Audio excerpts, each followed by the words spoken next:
አለይኩም ወረህመቱላሂ ወበረካቱ። ውድና የተከበራችሁ የዩቲዩብ ቤተሰቦቼ እንዴት ናችሁ? እኔ ያለሁ አልሐምዱሊላህ ደህና ነኝ።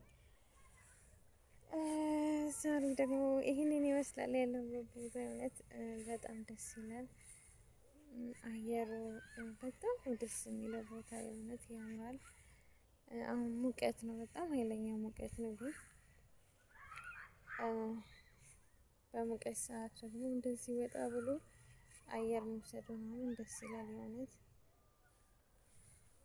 እና አያችሁት በጣም ነው ደስ የሚለው። ሰው ሁሉ ልጆች ሁሉ እዚህ ነው እንትን የሚለው እና በጣም ደስ ይላል እውነት ለመናገር